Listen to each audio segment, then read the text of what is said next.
Hey everybody, so today I have a really special video for you. It's actually the first of 3 videos that you're gonna see. I'm gonna publish them all at the same time. About a year ago, I did an interview with somebody named Tom Gentile. Now, if you're not familiar with Tom, he's considered America's #1 pattern trader. I've been a member of Tom's programs for, gosh, I'm gonna say about 5 years now, and he has many different programs, and I'll actually put a link in the description below this video to a couple of them that you can see on WealthVine.com. He's a brilliant trader. He devotes a lot of time to sharing and teaching what he actually does. And you'll also see links below this video to his YouTube channel, where he goes live actually on his YouTube channel almost every week and just teaches. And he's really good at it. He's a great person to learn from. He's just a really good guy. So I want you to watch this interview, and it's broken up into 3 parts again because it was about 45 minutes in total length. And I encourage you to watch all 3 parts. We cover different topics in each part. In the beginning here, we just kind of introduce Tom and talk about his background and how people can get started with his programs and whatnot. But check it out. Let me know what you think in the comments below. If you have any questions, I'll answer them as best I can, but I hope you enjoy.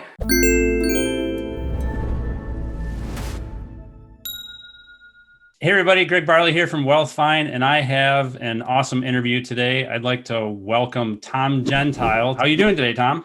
Hey, good, Greg. Good to be on your program.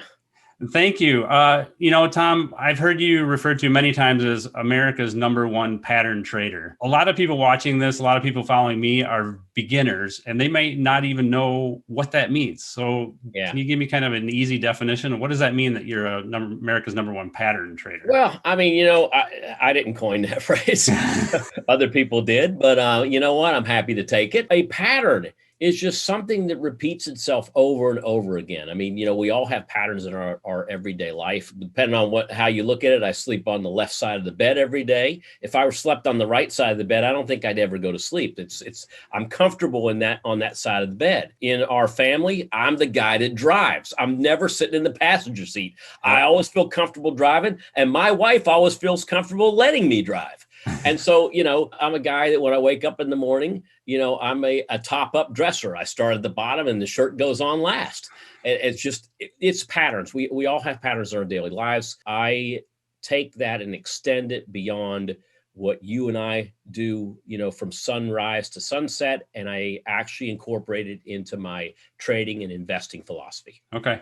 So let's go back just a little bit before we get to how you got into trading these patterns. I've heard a little bit of your background about how you years and years ago used to work at Home Depot. How on earth did you go from Home Depot to where you are today? I know that's a long journey, but maybe you can give us just a brief synopsis. I could spend hours talking about different points in life. There's those few crucial minutes that you have in life that really kind of take you on a road that you didn't even know you were going on. I would say this: I got involved in futures trading, actually. I mean, before that, I was investing in Home Depot through their stock incentive program. And then, we got ISOs. So as you got into management, they started giving you stock options. And so that was great. But 2 points in trading, I remember starting in the futures markets because I got something in the mail that I signed up for. Just like all of us get led to this industry as retail traders by some form of advertising. Back then, it was something that showed up in my mailbox. And so that's how I started. And I started with, I'll throw his name out there, Ken Roberts. A lot of folks in the futures markets know Ken Roberts. A lot of other folks in the futures markets know that, there's that adage that if you want to make a small fortune in futures, you start with a large fortune. And that's kind of, not that I started with a large fortune, but I quickly took my first account and ran it up, and then it all went away on one day. And so that's how I got indoctrinated into trading. I started trading stocks shortly after, and it was the first pattern, if you want to call it that. But me and a couple of the guys at Home Depot used to buy call options on Home Depot a week or 2 before their earnings. And really? We would sell them the day after earnings because it always popped more than projections. And we thought, this is the greatest thing in the world. And I remember one of my best friends saying, I got one more of these and then I'm quitting and I'm going to go ride my bike across Europe. And he was there. He was going to do it. And the earnings came out, and it was the first time we met expectations. And you can imagine what happened after that. Those call options expired worthless. He threw all of his money into this. I watched that and I said, wow, this doesn't work all the time. You have to think about what if you're wrong. This guy ended up having to pull his 2-week notice. He had to go in the office and pull it because he was not leaving in 2 weeks. He was not going to Europe. He was not, motorbiking across Europe. So I learned a couple things back then. Number one, when it came to my futures account and also the crash of '87, you don't follow the guy that has the loudest mouth because he's got too much emotion. So I learned something about emotion back then. And then, of course, you don't put all your eggs in one basket, like my buddy did, who I don't know where he ended up after that, but he ended up working for quite some time afterwards. So that's kind of how I got started. If I extend that a little bit, I quit my job at Home Depot and I went to go work for a small firm that was on the American Stock Exchange because I wanted to learn how to do this right. So I had a pretty cushy job. I was part of the IT group at Home Depot in management, and I left a very high-paying job back in the early 90s to go become an $8 an hour, like a floor runner, if you will, for this firm in the on the Amex. And that's where I really started to understand options trading by being there, by getting experience, and more importantly, understanding what makes an option go up and down. And it's not just the movement of a stock. A lot of people think options are cheaper than stocks, and that's the only reason they buy them. But there's much more to it than that. There's an actual pattern that we look at in options as well. Yeah. We were talking before the call a little bit how I got started in options trading, 3 or 4 years ago. And one of the first programs that I bought was one of your programs, one of the first versions of Fast Fortune Club. And, it really kind of helped me along. And I really started watching a lot of your videos. And I mean, what led you to want to do that? I mean, you have a successful YouTube channel, which we'll talk about a little bit more right at the end here.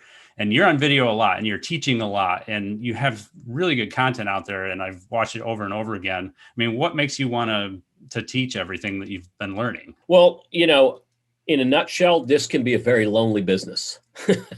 I mean, I'm looking at 3 screens and you're right in the middle, but it can be. And for the longest time it was. Now there's social media, there's ways of connecting. Back when we started Optionetics back in the 90s, there really was no way to connect with like-minded traders other than to go to seminars.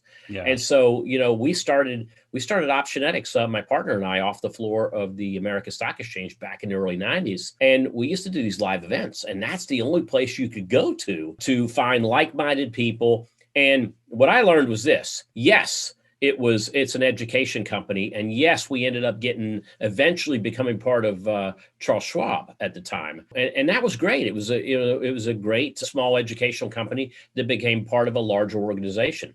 But honestly, the biggest reason that I love teaching into this day is it continues to sharpen my sword. It allows me, as I'm reiterating to people, the whole rinse and repeat method of constantly, repetition, knowledge, education, experience. All it does is just continue to affirm the beliefs that I'm teaching as what I like to call a foremost expert in the field. I love it. I love showing people I love watching people with the light bulb that goes off when they get it, when they have that aha moment, like you did. You visually, I got it.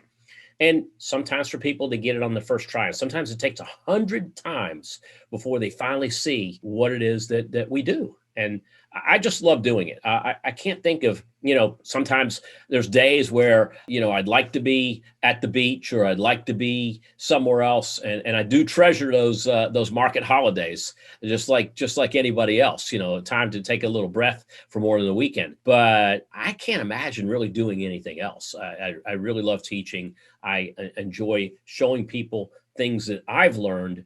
And I also know that it's a small group. It's a smaller group out there that tends to lean towards what I like to call rules-based trading. And I'm happy to teach to that small group because I'm showing them things that the majority of people out there simply don't know exist. And really, we don't want them to know. This is not an area of trading where everybody makes money. I mean, unfortunately, we're in, I don't like to call it a war, but at the same time, this is, I do enjoy it, but I also know that as a business, in order for me to win, somebody else has to lose. Somebody out there has to lose.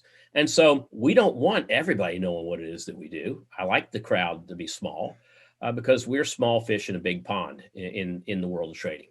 Yeah. Well, going back to you talking about why you love teaching, and I completely align with that. I get a lot of people asking, why did I create WealthVine? Why do I create these YouTube videos?